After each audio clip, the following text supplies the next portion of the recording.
Hi, I'm Jabzy for the Armchair Historian.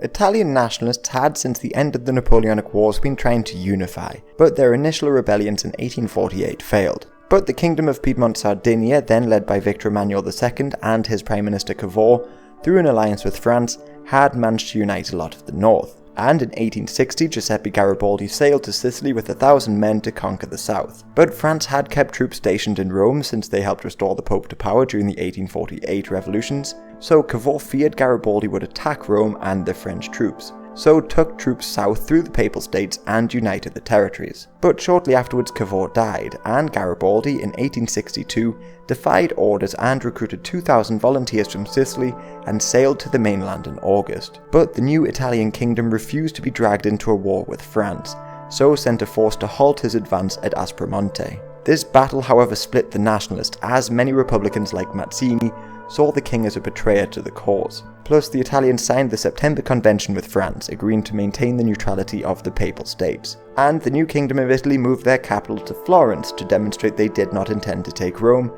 In exchange, the French would withdraw their troops from Rome in 2 years. Meanwhile, Bismarck of Prussia was leading Germany's unification movement, and in June 1866 he went to war against Austria. Seizing upon this opportunity, the Italians, even though their new military lacked cohesion, declared war on Austria. They marched on the Austrians' fortified quadrilateral zone, but the Austrians were able to halt them at Custoza on June 24th. Fortunately for the Italians, the Prussians won a decisive battle at Königgrätz in early July. So as the Austrians began redeploying troops north, the Italians advanced again, splitting their forces to assault the quadrilateral zone again and Trento. Plus, they also planned on taking Trieste by sea, but their navy was defeated on the 20th. But their armies did advance, meeting very little resistance and only winning minor battles. However, the Prussians quickly halted their advance and signed an armistice with the Austrians.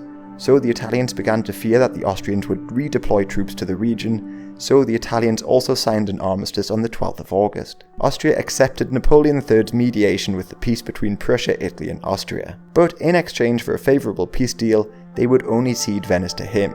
This is because they did not want to cede it to Italy directly, as they had not been defeated by the Italians, but Napoleon gave it to the Italians straight away anyway. In the wake of this war, France also fulfilled their promise in the September Accords and left Rome, so Garibaldi again plotted to take Rome. He again recruited an army of volunteers and invaded Lazio in 1867, but the French returned and the rebellions in Rome were put down and Garibaldi was defeated. But Pope Pius IX made himself incredibly unpopular by affirming papal infallibility, and he lost French support when they went to war against Prussia in 1870. The French were easily overwhelmed by the Prussians and Napoleon III was deposed. Plus, they feared Italy may join Prussia in a war against them, and they also desperately needed troops to defend France, so they withdrew the French troops from Rome. So the Kingdom of Italy began moving on Rome, hoping to end the dispute diplomatically, but the Pope refused to make terms despite having a much smaller force. But he could not halt the Italians and surrendered in September 1870. Rome was then made the capital of Italy.